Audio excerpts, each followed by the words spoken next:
Bonsoir à toutes et à tous et bienvenue dans les Jeudis de l'information. Nous répondrons à toutes vos questions dans la dernière partie de cette émission. Notre invité ce soir est le professeur Axel Kahn. Bonjour Axel. Bonjour Jean-François. Alors, je le connais trop bien et je me suis dit, comment présenter Axel Kahn? Donc je sais que ça n'allait pas lui plaire, mais je suis allé voir ce que disait Wikipédia. Alors je vous le lis. Médecin généticien, directeur de recherche à l'INSERM, Axel Kahn est surtout connu du grand public pour ses actions de vulgarisation scientifique et ses prises de position sur des questions éthiques et philosophiques ayant trait à la médecine et aux biotechnologies, en particulier dans le cadre de votre travail au sein du Comité consultatif national d'éthique il y a quelques années. Fin de citation. J'aurais dû ajouter que vous étiez président d'université. Vous n'aimez pas trop qu'on vous présente à travers Wikipédia, là, vous m'avez... Non, parce que Wikipédia, c'est un peu particulier, n'importe qui peut intervenir.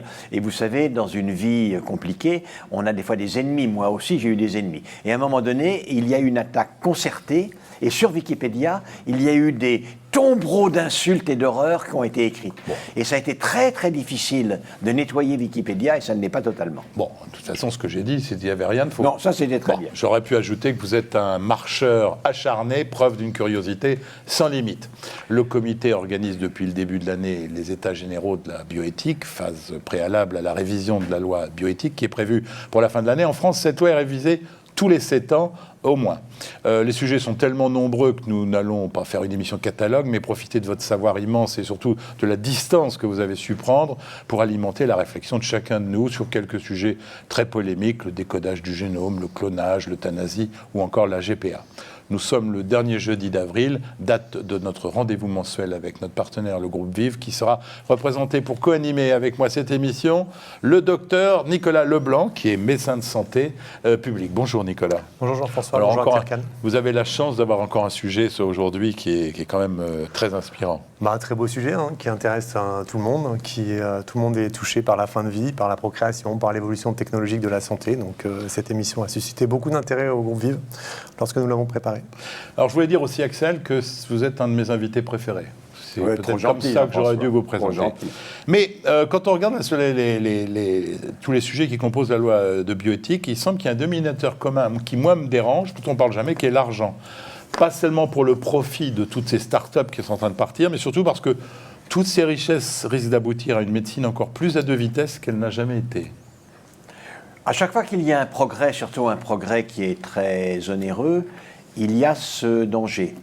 Il n'empêche que l'argument qui dirait « il ne faut pas progresser parce que seuls les riches vont en bénéficier » est un mauvais argument. Tout simplement parce que si on ne progressait pas, ça ne veut pas dire que les pauvres seraient mieux soignés. Et on le voit très bien avec le traitement contre le sida. Initialement, on a fait beaucoup d'efforts dans la mise au point du traitement contre le sida, évidemment, parce que la plupart des malades atteints du sida étaient dans les sociétés riches occidentales. Mais maintenant, la trithérapie est accessible partout en Afrique et en Asie, et même chez des gens qui n'ont pas les moyens financiers de payer le même prix qu'en Europe. Et donc, il y a une chance que le progrès aille du haut niveau vers le bas, alors que s'il n'y a pas de haut niveau, alors évidemment, il n'y aura aucune amélioration. Oui, je pensais que vous aussi me diriez que depuis la nuit des temps, les riches sont toujours mieux soignés que les pauvres, sauf qu'il y a quand même un élément nouveau dans notre civilisation, c'est l'information. Ça s'est aggravé, vous me dites depuis la nuit des temps, c'est pas vrai. Quand vous regardez à la fin du 19e siècle, l'espérance de vie d'un riche et d'un pauvre n'était pas très très différente. Aujourd'hui, l'espérance de vie en France, dans les pays occidentaux, elle va bientôt être, hommes et femmes confondus, au-delà de 80 ans, alors qu'elle reste de l'ordre de 55 ans au Burkina Faso. Donc évidemment, entre les riches et les pauvres, la différence d'espérance de vie s'est considérablement accrue. Et alors justement, le fait que l'information soit aujourd'hui un facteur important dans toutes ces histoires de bioéthique, on le voit bien, les manifestations, ça, est-ce que c'est pas ça la menace du 3e millénaire? C'est justement cette injustice qui est en train de s'aggraver. Il est certain que le problème du partage de l'information, il est fondamental. Mais en matière de santé, ça n'est que le premier étage. Parce que si l'on partageait l'information et qu'on ne partageait pas les traitements, les moyens d'utiliser l'information, ce serait extrêmement frustrant. Donc le maître mot, évidemment, c'est le partage. Le maître mot, je vais vous le rappeler, Jean-François. C'est que la santé, les médicaments, ont un statut particulier. D'une part, l'accès à la meilleure santé possible est l'un des droits de l'homme reconnus par les textes internationaux. L'OMS, c'est ça. Voilà, absolument. Deuxièmement, c'est un marché considérable, c'est un des plus importants marchés financiers du monde. Comment faire en sorte qu'un droit de l'homme soit également inclus dans un marché considérable? Tout le problème, la tension, vient de cette ambiguïté, de cette ambivalence. Et ça joue dans les réflexions justement que vous avez actuellement sur la bioéthique. Est-ce que l'argent est une des choses qui rentre dans vos raisonnements? Par exemple, vous hiérarchisez, vous, les préoccupations de bioéthique, ou elles sont toutes comme ça, toutes droites devant vous? Non, il y en a qui sont extrêmement importantes parce qu'il y a un problème urgent qui se pose. Il y en a d'autres qui deviennent importantes parce que la population, on fait des états généraux. Donc on a un retour de la population. Il y a des questions dont on n'imaginait pas qu'elles intéressaient initialement la population, mais qui intéressent la population, ce sont les éléments. Pour ce qui est de l'argent, oui, je vais vous donner un exemple dont je me suis saisi. Je suis, parmi mes coupables industries, le président du comité éthique et cancer. Et on a mené une très longue étude, très longue, je crois que notre avis a été intéressant, sur la question de la dérive du prix des médicaments innovants en cancérologie, qui est un problème tout à fait important. Les nouvelles thérapies anticancéreuses ont tendance à connaître une inflation financière considérable. Quelles sont les conséquences possibles? Comment essayer d'améliorer cela, etc. Et ce point-là était fondamental. Pour la raison essentielle, c'est que qu'est-ce que c'est que l'éthique? C'est notamment que en matière scientifique, que les droits de l'homme soient respectés. Or, l'un de ces droits de l'homme, c'est d'accéder à la meilleure santé possible compte tenu de l'évolution. Alors justement, les États généraux de la bioéthique ont souhaité mettre en exergue le thème de la santé et de l'environnement. En quoi est-ce une question bioéthique et pas une question politique d'abord? C'est les deux. Au départ, cela devient une question politique parce que c'est une question de santé. Et la bioéthique, c'est respecter les droits de l'homme. Faire en sorte qu'on ne protège pas l'air que l'on respire, l'eau que l'on boit, et que les gens souffrent de dysenterie pour l'eau et souffrent de bronchite et d'autres maladies, d'allergies pour ce qui est de l'air, c'est évidemment une atteinte aux droits de l'homme. Les droits de l'homme, c'est d'avoir le meilleur état de santé réellement possible. Et à partir du moment où c'est un problème de santé publique, vous le savez, vous êtes médecin de santé publique, ça devient un problème politique majeur. Donc on ne peut pas dissocier les différents niveaux de la question que vous m'avez posée. Pourquoi les sujets de bioéthique suscitent autant de haine? Ce n'est pas le sujet de bioéthique qui suscite de la haine. Ce sont les positionnements idéologiques. Certains des problèmes de bioéthique touchent à des questions de dogme, questions tout à fait fondamentales. C'est le cas de l'embryon, c'est le cas de la fin de vie. Prenons ces deux exemples. On voit bien que les religions, les religions du livre en particulier, ont entre elles des considérations, des définitions de l'embryon qui sont différentes, et le laïc, le libre penseur va encore avoir une autre conception. Pour ce qui est de la mort, entre ceux qui disent il faut que l'on préserve le droit à mourir dans la dignité et il n'est pas de liberté plus fondamentale que celle de choisir l'heure et comment on va mourir, et ceux qui pensent au fond d'eux-mêmes que la vie est sacrée et qu'elle appartient à celui qui l'a donnée à l'homme et qu'il n'est pas possible de la reprendre à sa place, il ne peut pas y avoir facilement de compromis. Et donc il est normal qu'il n'y ait pas des haines, mais qu'il y ait de fortes oppositions, parce qu'on touche à l'essentiel du positionnement et de la croyance. Alors, on va commencer par la GPA, puisque... La gestation pour autrui. Oui, alors on appelait ça les mères porteuses autrefois. Pourquoi on a trouvé moyen? Oui, on peut toujours appeler cela les mères porteuses, c'est pareil. Ça existait depuis longtemps, en fait. Ben, ça existe depuis longtemps? Non, ça n'existe pas depuis très très longtemps. Ce qui existe depuis longtemps, c'est une femme qu'un homme va féconder et qui va porter l'enfant, etc. Mais ce n'est pas exactement comme ça que l'on fait maintenant. Ce que l'on fait aujourd'hui, comme vous savez, c'est que l'on fait un embryon par fécondation d'ovocytes à l'aide d'un sperme de donneur, du conjoint. On prend les ovocytes de la conjointe et le sperme du conjoint. On fait un embryon et l'embryon est placé dans les voies génitales d'une femme qui est la gestatrice pour autrui. C'est ça la technique que l'on pratique aujourd'hui.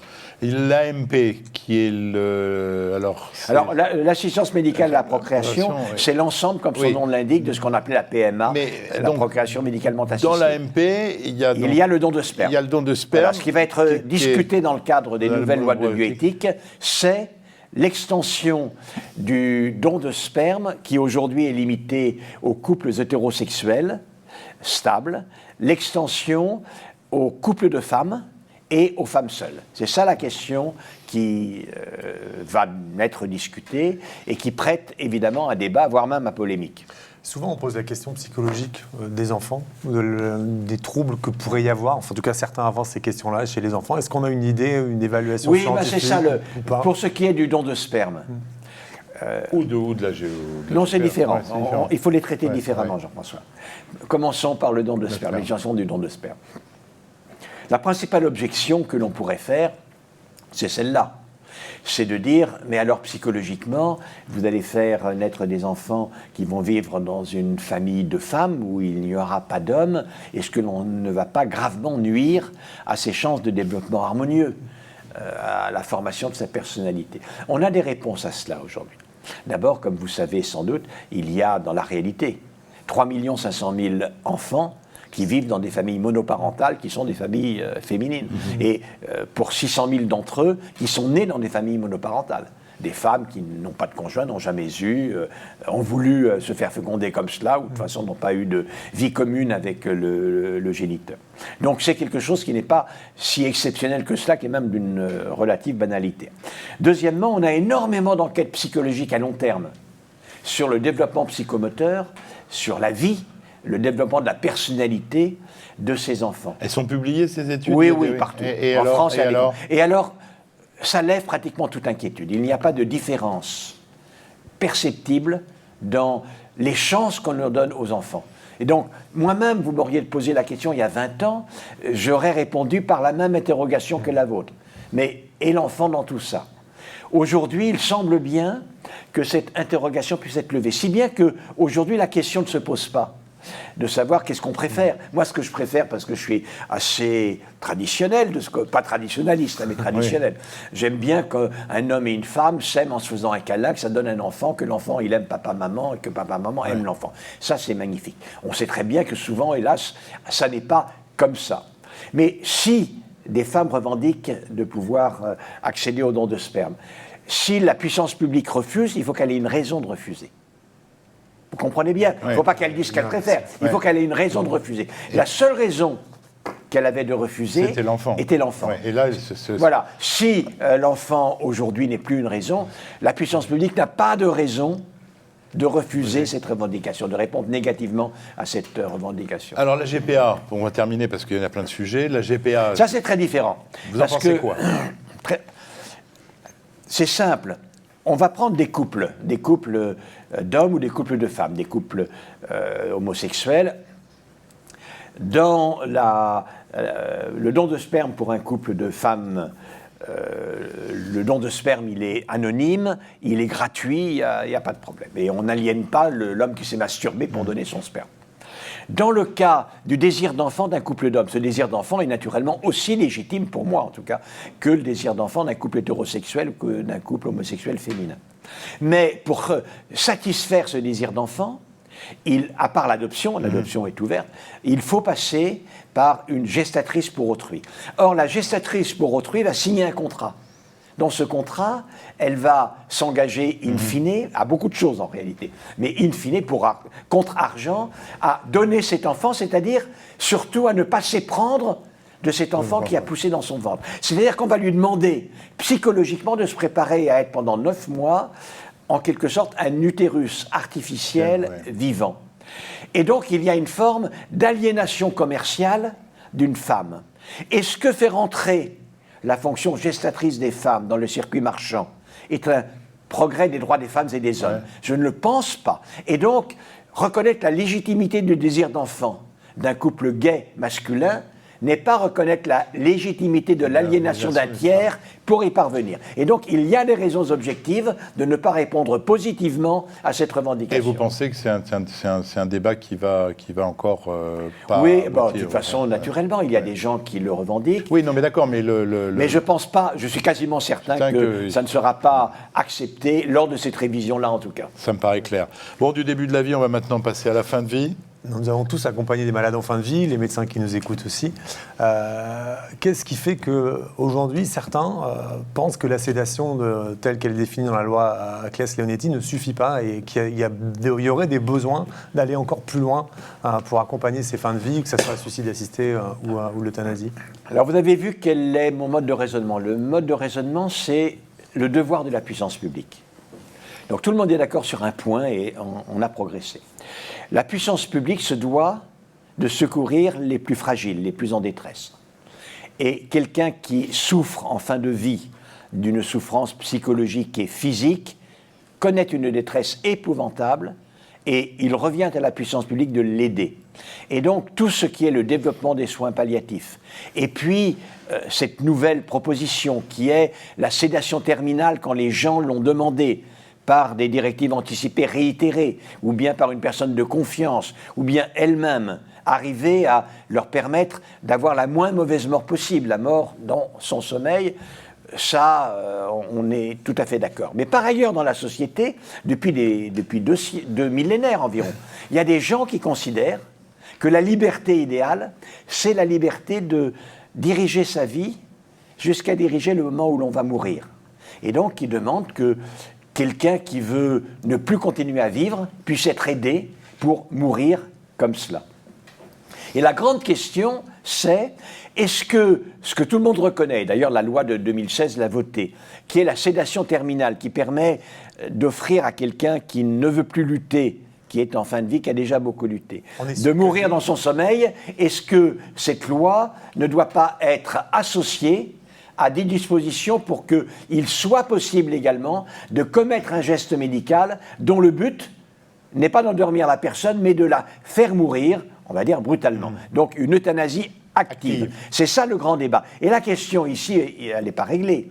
Et on n'est pas d'accord les uns et les autres. C'est est-ce que, même si on reconnaît tout à fait la liberté qu'ont des personnes de vouloir recourir à une sorte de mort stoïcienne, je décide de mourir pour mourir dans la dignité.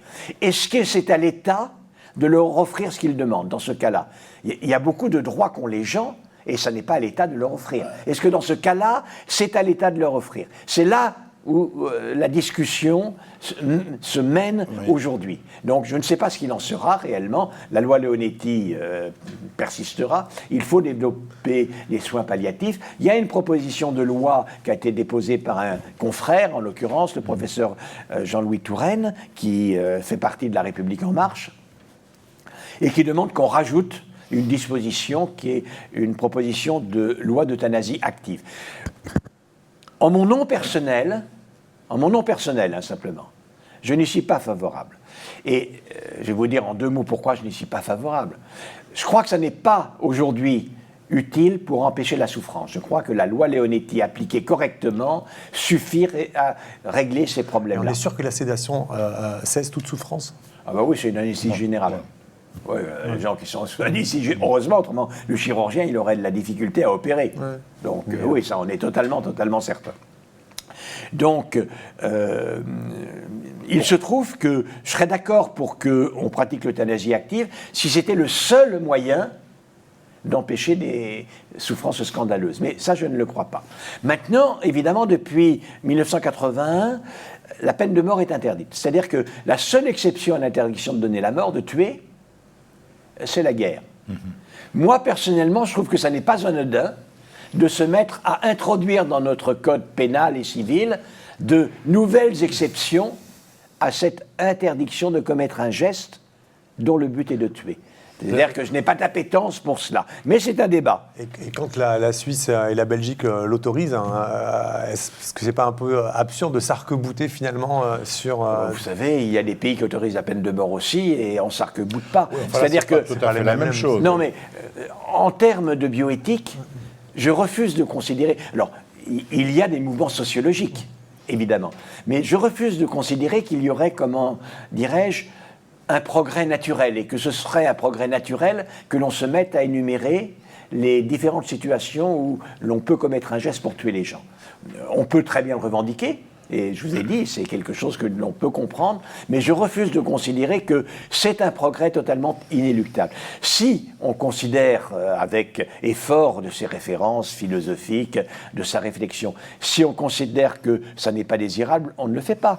Si on considère que c'est plutôt désirable, eh bien on le fait. C'est ça le débat démocratique. D'une remarque qui est arrivée, que quelqu'un qui dit qu'il est tout à fait d'accord avec vous, mais qui rajoute « À aucun moment ne donnons aux médecins le permis de tuer ». Et je suis médecin. Je suis d'accord. Vous êtes d'accord là-dessus? Absolument. Qu'est-ce que vous pensez de ces fins de vie de comateux qui vont de cour d'appel en cour d'appel, l'affaire Lambert? L'affaire Lambert, oui, mais l'affaire Lambert, c'est épouvantable. Aucune loi ne réglerait l'affaire Lambert. Il faut rappeler pour quelle raison l'affaire Lambert est totalement impossible. Il est dans un état de coma végétatif, oui, mais il est autonome. C'est-à-dire qu'on le nourrit à la petite cuillère, il déglutit, il respire, etc. Il n'a pas donné de directives anticipées. Ouais. Il n'a pas nommé de personnes de confiance. Et parmi les personnes de confiance naturelles, les parents et la femme, ils sont totalement opposés. Ouais. Et parmi les médecins, on n'a jamais trouvé encore une totale unanimité sur le caractère totalement irréversible de son état. C'est-à-dire que, quelle que soit la loi, on est dans une situation qui est inextricable. La seule possibilité, je vais vous dire laquelle, la seule possibilité, ce serait que le droit, parmi les personnes de confiance supposées, établisse une hiérarchie, en disant que, sauf exception, quand on se marie, c'est la conjointe ou le conjoint qui devient la personne de confiance principale, à moins qu'un juge, pour des raisons particulières, dise le contraire. Je ne suis pas sûr que ça règle tous les problèmes. Non. Mais ça serait la seule possibilité d'aller de l'avant. Autrement, une affaire comme l'affaire Lambert, on risque toujours de la retrouver. Alors justement, c'est un point de détail, mais dans cette affaire Lambert, il y a quand même quelque chose dans toutes ces affaires-là. On dit, bon, on demande le droit de la manœuvre dite cessation de soins. Mais cessation de soins, c'est un supplice déguisé. Enfin, je ne sais pas comment des médecins peuvent arriver à appliquer une cessation de soins, parce qu'on sait fort bien que c'est assoiffé, plus nourrir. Non, Jean-François, vous n'avez pas raison. Et que vous, un médecin, vous me disiez cela m'étonne. Vous avez, évidemment, dans votre famille ou dans les gens que vous avez conduits jusqu'à la mort, vous avez vraiment vérifié, vous avez observé... On les a aidés. Moi, je les ai aidés. Vous avez observé que le premier signe que la personne va mourir est qu'elle cesse de s'alimenter et de boire. Oui. Toujours comme ça. Oui. D'autre part, qu'est-ce que c'est quand quelqu'un meurt dans son sommeil? Jadis, on ne lui mettait pas un tube dans l'estomac et un tube dans il meurt dans son sommeil.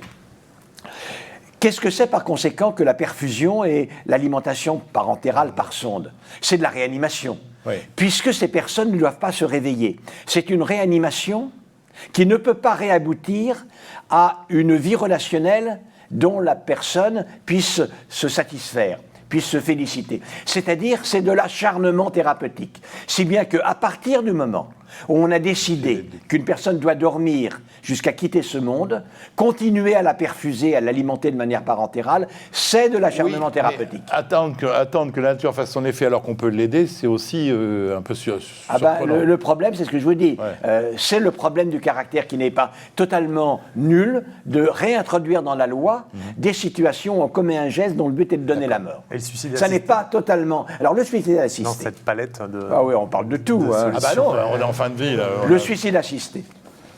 Il y a deux types de suicide assisté. Il y a le suicide médicalement assisté, où le médecin fait une ordonnance, une potion, la personne prend la potion, l'avale, et elle meurt.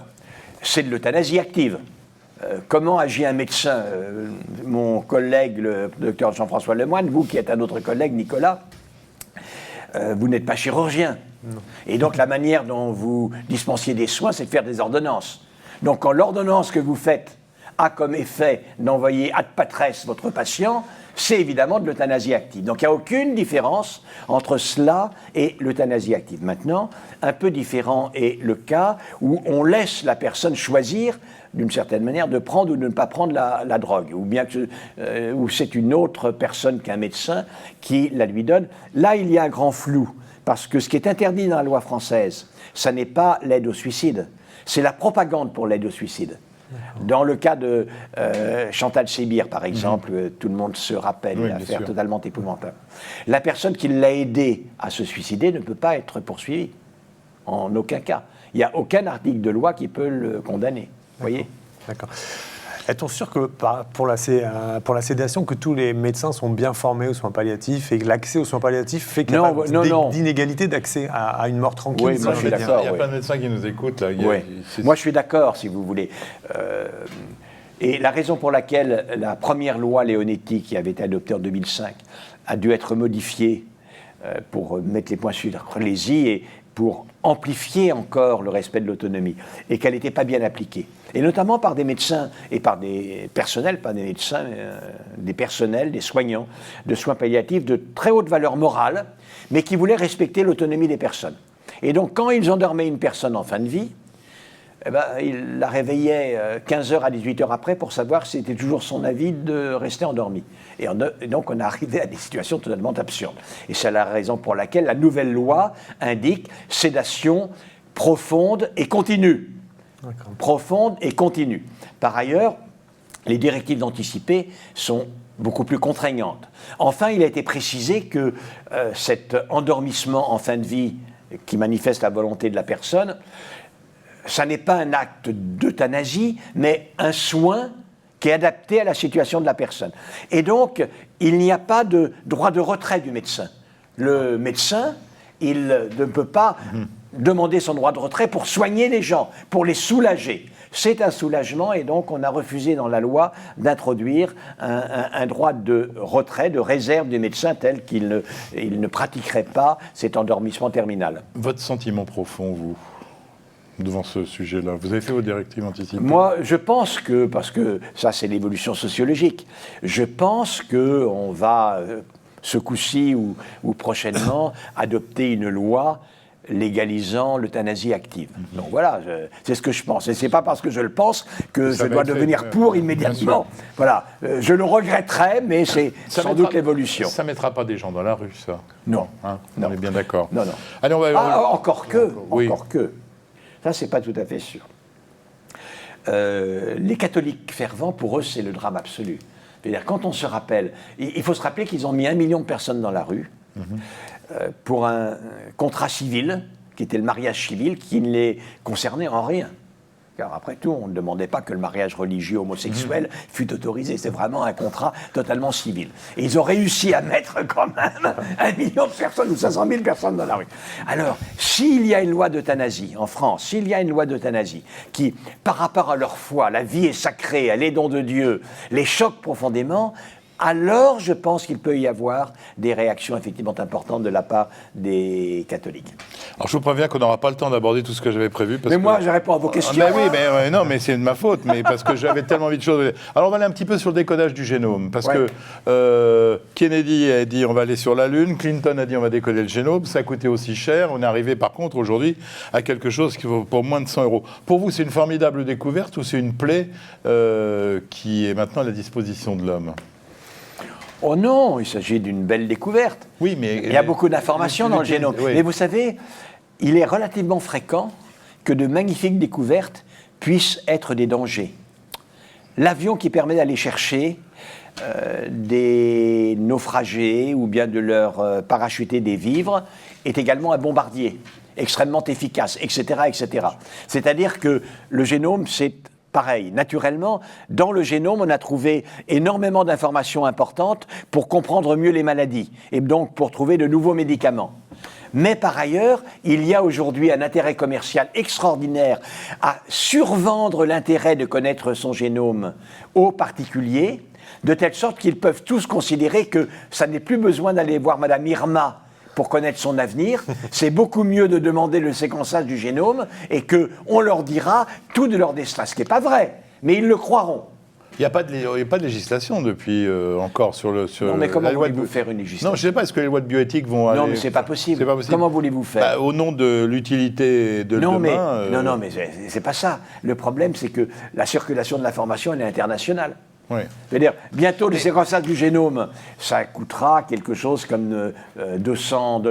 C'est-à-dire qu'un nombre important de personnes auront chargé sur leur iPhone, enfin, iPhone fait de la publicité, sur leur portable, auront chargé la séquence de leur génome, et puis ils pourront l'envoyer par Internet ou n'importe quoi dans le monde entier. Est-ce que c'est pas une utilité de savoir qu'on risque d'être diabétique, qu'on risque d'être alcoolique, d'être obèse, et pour faire des mesures... C'est là la vraie prévention. Oui, alors ça, c'est important, c'est la médecine de prévention. Oui. Mais Jean-François Lemoine, regardez-moi bien. Oui. Regardez-moi bien. Je fais que ça. Voilà.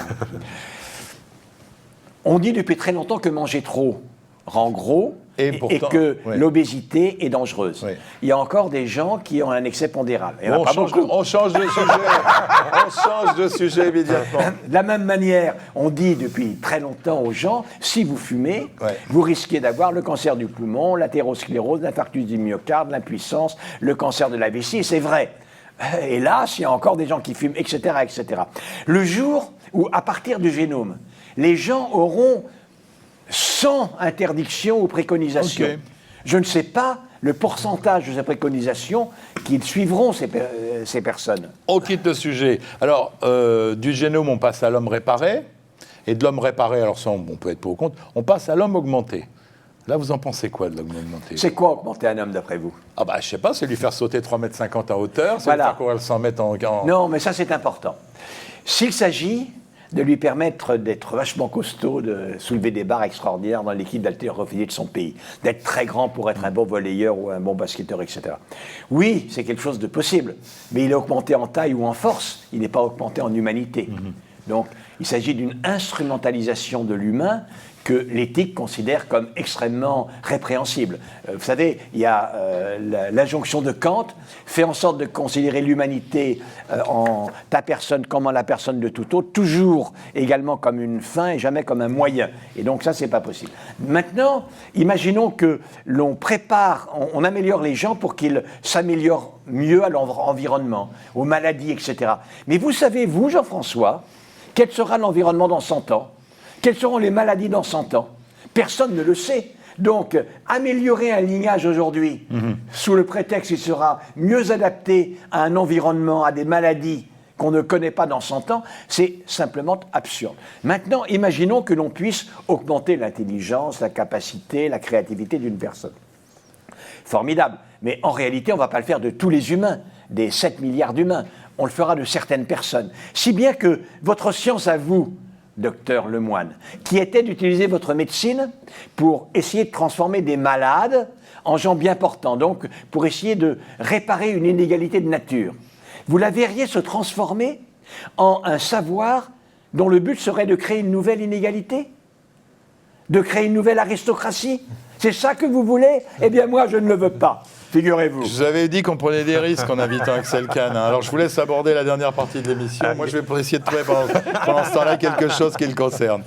Il y a des questions classiques de bioéthique qui, à chaque fois, sont remises sur la table. On les a évoquées avant l'émission. Et puis, il y a aussi le progrès technologique qui pose de nouvelles questions en bioéthique, l'intelligence artificielle, la gestion des données de santé. Donc, quelle méthode utiliser pour préserver la dignité humaine d'un côté et en même temps sans freiner le progrès technologique? Qu'est-ce que vous préconisez? Alors, chez nous, il y a Valérie Sahuc au sein de Groupe Vif qui pose une question dans ce sens-là. Avant même de poser le débat d'opinion, se demande-t-elle, finalement, il faudrait que je puisse comprendre exactement les tenants et les aboutissants sur les nouvelles technologies, les possibles qu'elles déterminent et du coup, quelles sont les vraies questions bioéthiques. Je vais essayer de vous dire en peu de temps. 2 minutes. Tout d'abord, pour ce qui est de la vie privée et même de la confidentialité des domaines de santé, c'est un problème qui est majeur. Aujourd'hui, les grands spécialistes savent que la vie privée n'existe plus. Avec le nombre de connexions que l'on a, on peut, rien qu'en regardant la manière dont on vit, l'heure où on se lève, ce qu'on mange, etc., en déduire une partie de nos santé. D'ailleurs, c'est très utilisé pour suivre le génie d'une épidémie, cette chose-là. Et puis, aucun code n'est inviolable. Il y a toute une discipline qu'on appelle la cryptologie, dont le but est d'essayer de rendre inviolables les codes. Aucun code n'est inviolable. Et par conséquent, à partir du moment où il y a de plus en plus de données de santé qui sont stockées, même dans le domaine de la santé, la vie privée sanitaire sera violable. Et donc, il faut protéger les citoyennes et les citoyens, des conséquences de cela. C'est ça qui est important. Faire en sorte qu'à partir de cette violation, on n'arrive pas à les discriminer pour l'assurance, pour l'emploi, pour la demande d'un prêt bancaire, etc., etc. C'est ça qui est le problème. Maintenant, l'intelligence artificielle. Ce qu'on appelle l'intelligence artificielle, c'est 4 niveaux. C'est tout d'abord ce qu'on appelle les big data, c'est-à-dire une masse de données qui sont stockées extraordinaires, des outils pour les prospecter ces données considérables qu'on appelle des algorithmes. Et le 3e niveau, c'est un système qui permet de mimer un peu le fonctionnement du cerveau avec des systèmes électroniques. C'est vraiment l'intelligence artificielle, l'apprentissage profond, etc. Et quand vous mettez ces 3 choses éventuellement au service d'un robot, vous avez tout ce que sera l'intelligence artificielle de demain. Elle sera moins intelligente qu'un humain, mais du fait de cette mémoire, cette connaissance, cette rapidité incroyable, incroyablement performante. Incroyablement performante. Et la question est, comment faire en sorte de préserver ce qui appartient vraiment à l'humain? Alors, en médecine, on a un peu une chance, c'est que vous savez très bien qu'en médecine, il y a 2 niveaux d'intervention. Le premier niveau, c'est de faire un bon diagnostic, proposer un bon traitement, etc., etc. Entre vous et moi, je pense que dans l'avenir, ce seront des robots qui feront cela. Je pense que et c'est plus facile de donner des règles éthiques à un robot. Voilà. Mais en revanche, une grande partie de l'efficacité de la médecine, c'est lié à la sympathie, c'est lié à l'attention, à la sollicitude. Alors, Madame Michu, comment ça va depuis la dernière fois? Et on tapote la joue, on lui prend sa main, et la petite, etc. Et puis on s'informe, et puis les yeux brillent. C'est ce que mon fils, qui est chef de service à Paris, appelle la bisouthérapie et moi la câlinothérapie. Dans l'efficacité médicale, la bisouthérapie et la câlinothérapie valent pour à peu près 50% de l'efficacité. Et ça, on le fera toujours beaucoup mieux que le robot. Et vous savez pourquoi? C'est que le robot, il a un problème. C'est qu'il s'occupe du corps, éventuellement en médecine, mais il n'a pas de corps. Il n'a pas de corps. Le robot n'a pas de corps. Et par conséquent, ce qui est de l'ordre de la main contre la main, du regard dans le regard, de la moiteur contre la moiteur, et puis après on pourra aller vers la sexualité, la machine sera évidemment pas tout à fait l'équivalente de ce que nous sommes, nous, avec notre raison et notre corps. Voilà à peu près comment il faut voir les choses dans l'avenir. Eh bien, écoutez, je vais vous dire une chose, on ne va pas passer à vos questions parce que j'ai promis au professeur Kahn qu'il pourrait voir la demi-finale de Coupe d'Europe de football de Marseille. Avec Marseille, il m'a dit qu'il faut absolument que je sois libéré à l'heure. Non, en fin de compte, on a été un petit peu bavard. Alors, je vous propose de faire Comment moi, je n'ai pas été bavard? Non, mais pas du tout. Nous, vous n'avez pas parlé, il n'y a que nous qui avons parlé. Si, quand même, allez, je prends une question pour dire Axel Kahn est-il croyant? Est-ce qu'il faut une dimension mystique pour juger de la bioéthique? Alors j'ai été très croyant, j'étais enfant de cœur, figurez-vous. Ouais. Mais à 15 ans, ma foi est tombée par terre et comme un œuf, elle s'est cassée. Et il n'en est rien resté. Maintenant, je suis d'un agnosticisme total, complet. Mais j'ai rien contre les gens qui sont croyants. Mais justement, mais dans les lois bioéthiques, qu'est-ce qu'il faut? Mais dans les lois de bioéthique, non, il n'y a pas besoin d'être croyant. Moi, toute ma philosophie, j'ai une vraie philosophie morale, c'est que la pensée morale peut s'appuyer sur l'évidence. En 2 mots, on est, vous et moi, tous les 3, on est très intelligents. Pour qu'on soit aussi intelligent qu'on est, il y a 2 conditions. La première condition est évidemment qu'on ait un génome humain. Si on avait un génome d'un âne, on serait intelligent comme un âne. Donc notre génome humain, ça ne suffit pas. Les enfants sauvages, qui ne vivent pas dans une famille humaine, ont un retard mental tout à fait important. La deuxième condition, c'est qu'on s'est humanisé en société les uns les autres. Et donc, le fait de s'être humanisé en société les uns les autres fait qu'il y a les uns vis-à-vis des autres une sollicitude. C'est la condition pour que émerge l'humanité. Il n'y a pas besoin d'un bon Dieu pour ça. C'est-à-dire qu'il n'y a pas besoin d'un bon Dieu pour dire que la réciprocité, moi je pense être libre, donc réciproquement je dois ménager votre liberté. Je ne veux pas qu'on me fasse du mal, donc je ne dois pas vous en faire. J'aimerais bien vous faire du bien si vous en avez besoin, et donc il faut que je vous en fasse. Et je n'aimerais pas être victime d'une injustice, je ne peux pas vous imposer une injustice. Ça, les règles de l'éthique, ça n'a pas besoin du bon Dieu. Allez, deux petites pour finir, parce que celle-là, il y en a une qui me plaît, c'est est-ce que vous seriez d'accord pour que le décodage du génome soit fait systématiquement à des hommes de forte responsabilité, par exemple des futurs présidents de la République? La réponse est non. Bon, ben, c'est clair. Et est-ce que les GAFA vous font peur? Donc, Les cafards. Les GAFA. Ah bon, je croyais les cafards. Non, les GAFARds peut-être, mais vous savez vous en défendre, mais les GAFA, Google, Les GAFA, Amazon, rapidement. Facebook Non, et de toute façon, que j'ai Apple. peur ou pas peur, non, c'est mais- pas très important. De toute façon, les GAFA, c'est le nouveau Big Brother du monde. Quand je vous ai dit qu'il n'y avait plus de vie privée, c'est évidemment parce qu'il y a ces GAFA qui ont une masse de données totalement incroyable. Il y a une analyse extraordinaire. Si jamais vous vous mettiez à intéresser l'un ou l'autre, pour telle ou telle raison, les GAFA, comme vous dites, eh bien, on mettrait toutes les possibilités qui existent de connexion et de votre vie, des petites amies que vous allez voir ou que vous n'allez pas voir, etc., etc. Au bout de 2 ou 3 mois, on saurait tout. On saurait tout. Il y a aujourd'hui entre les mains de ces sociétés un pouvoir sur la totalité des citoyens qui est absolument immense. Mais on n'y peut rien, c'est comme ça. Bon, allez, on va vous demander tous les deux une conclusion, parce que vous allez faire la conclusion pour que ceux qui nous regardent partent avec une de vos dernières, j'allais dire, fulgurances. Je vous laisse 10 secondes pour vous concentrer. Quant à vous, c'est étonnant une émission avec Axel Kahn. Passionnant, mais j'ai une conclusion en guise de question. Finalement, pour nos confrères qui nous regardent et qui nous écoutent, où doivent-ils se retourner quand ils sont confrontés à des questions d'éthique, de bioéthique dans leur cabinet? Quelqu'un qui demande une sédation, quelqu'un qui demande des renseignements sur une procréation. Je vais vous donner le portable de Axel Kahn après l'émission. Où doivent-ils se former, s'informer pour Ils aller doivent- plus loin? ils doivent se confronter à 2 avis. L'avis de leur conscience, ils doivent se convoquer au tribunal de leur conscience, et donc il faut qu'ils se forment à la réflexion bioéthique. Et puis il y a des instances relativement multiples auxquelles ils peuvent avoir affaire. Et moi, donc, ma conclusion, Oui. en médecine comme ailleurs, qu'est-ce que le progrès? Eh bien, le progrès médical, le progrès éthique est un progrès qui est un progrès pour l'homme. Est éthique, ce qui est un progrès pour l'homme. Est un danger et n'est pas éthique, un progrès technique qui est un danger pour l'homme. Et voilà comment on essaye de raisonner. Bravo, brillant comme d'habitude. Allez, on vous retrouve, vous, Nicolas, dans un mois. Je vous rappelle l'adresse mail des Jeudis de la Formation pour vos commentaires, vos suggestions et vos questions. On essaiera de répondre à toutes les questions qui ont été posées. jdflemoine@gmail.com. Pour revoir nos émissions, faire profiter des collègues ou des amis, il suffit d'aller sur notre chaîne YouTube Fréquence Médicale. Toutes nos émissions, pas que celles des JDF, sont là. Et n'oubliez pas de liker, pouce levé. C'est comme ça qu'on fait monter l'audience. Merci, Axel Kahn. C'est toujours un tel plaisir de vous Au revoir, recevoir. Jean-François. Vous Au revoir, reviendrez Nicolas. bientôt. Merci, On se Axel retrouve, Kahn. nous, la semaine prochaine. En attendant, portez-vous bien.